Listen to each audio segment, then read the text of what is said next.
say yes. What can you do to be politically astute? You can do a lot of things. One thing is you can run for office. Do we have any future elected officials in this room? What do you think you want to run for? I'm running for county commissioner in Lincoln County. In Lincoln County. Congratulations. Any others? What do you think you want? Governor? Congress? Okay. Well, the best thing that you can do is to consider to offer yourself a public office. It's probably also the most difficult thing that you can do. It's a very rewarding thing to do, to serve your fellow citizens, but it's also a tremendous challenge to persuade and to get the resources that you need to make things happen. But there are a lot of other things that you can do. I discussed my list with Beverly, and she told me that to include this one.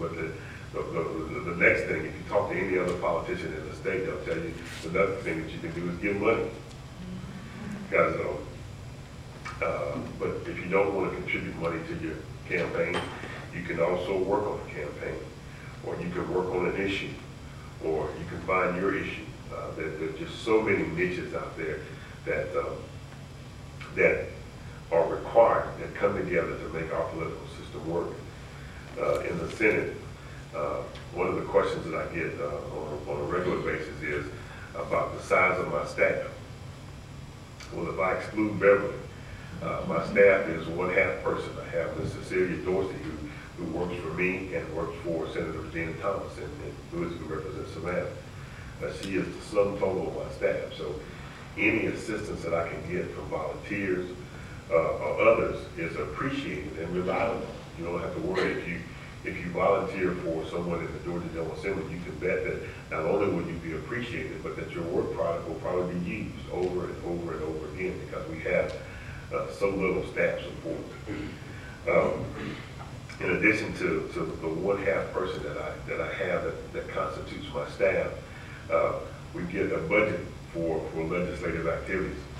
So for each year, I get $7,000 to spend any way I want to support my activities in the legislature. Not a lot to do a whole lot. I represent a district that has approximately 190 constituents in it. So we have a lot. We don't get very much to do with what we do to do what we try to do. So we look for assistance wherever we can. You will probably hear, or you probably have heard about lobbyists and the interaction between lobbyists and legislators. And as a legislator, we get beaten up quite a bit about our relationships with lobbyists. As it appears, and what most people think, that we get a lot of perks from legislators. The most valuable perk that we get from a legislator is just information. One of the problems that legislators, new legislators especially, have with the way our system works is that those folks that have the most resources, the most money, generally get the most attention.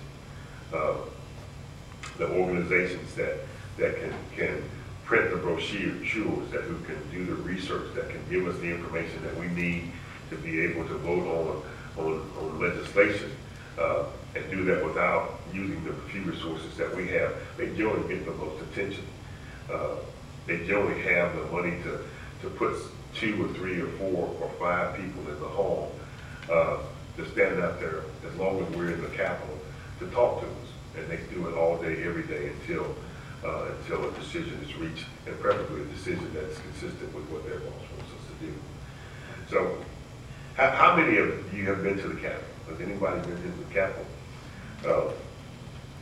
If you haven't gone, I encourage you to come. If you are able to come, I would certainly encourage you to contact one of your legislators and let them know that you're coming, so that we can kind of introduce you to what we go through on a daily basis during the session. We are there by Constitution, by Georgia Constitution. We start on the second Monday in January, and then we stay for 49 consecutive days. Unless the governor calls for a special session, then we can stay longer. But we have to leave when the gavel comes down at the end of the 40th day, we have to leave Atlanta unless the governor calls for a special session.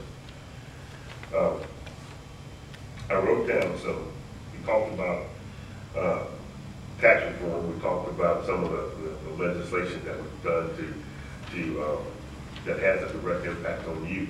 One that I left out was the statewide water plan. We're working on that right now. That's been in the works for 4 years. The governor 4 years ago established a water council, statewide water council, that was responsible for, and tell them I will walk from behind this podium, responsible for putting together a water plan that would control the water resources in the state of Georgia. One of the first things that we'll do in January when we return is that water plan will be presented to both houses of the General Assembly. Thank you.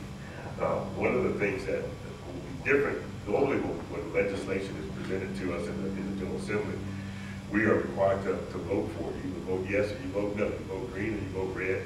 And if you don't get enough green votes, it goes away. Well, the water policy will be different. Under the legislation passed 4 years ago, we have to vote the water. We can either pass. We have several options. One option is that we can pass the water policy. We can get enough votes to pass it and adopt it as the water policy for the state of Georgia. If we don't get enough votes to pass it, and we don't get enough votes for a substitute, then the policy that the Water Council has proposed will become law automatically. So we in the past, in the General Assembly, we're famous for the games that we play. We're good at math, and we know how many votes we need to get something passed. We know how many votes we need to make something fail.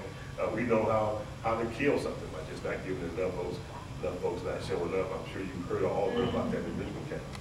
Well, somebody thought about all that as it relates to the water policy, and they've eliminated all those options. So we have a choice that we can either decide, and we can be persuasive enough to get enough votes to pass it, or it will become law automatic.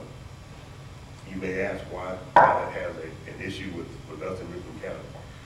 We have a sufficient amount of water in Richmond County. What we're fighting is our evil cousins up in Atlanta. We want our water. And one of the things that we don't have is that we don't have the numbers of representatives and senators that the Atlanta area has. So right now, in terms of the number of votes that they need, they don't need enough votes to pass it. They just need enough votes to keep us from defeating it. And right now they have that. We are trying some things to make that, to change the balance of power as it relates to that. At this point, do we have any questions? What's your position on the proposed tax reform with switching over basically taking away the local government control of tax money and moving it to the state level? What's your take on it? Right, in its current form, I'm yes. opposed to it. I have to be opposed to it. All of my local folks are opposed to it. I'm opposed to it because the one glaring thing that the speaker has not done is that he has not provided us with the formula that he would use to redistribute those tax dollars to the local governments. He has to assure Richmond County and the other 155 counties across the state that whatever that formula is, it won't be a formula whereby if you make the governor unhappy or if you make the speaker unhappy, that county's not going to get enough money to fund this program. The other thing is that I have a concern about taking. I mean, we're talking about $9.5 billion, a lot of money. Nobody is saying that we no longer need that $9.5 billion. We need every penny of it. We probably need about 3 or 4 billion more. So the money is needed. We're just talking about a different way of collecting it. And once it's collected, we're talking about a different way of redistributing it. And so that's a concern.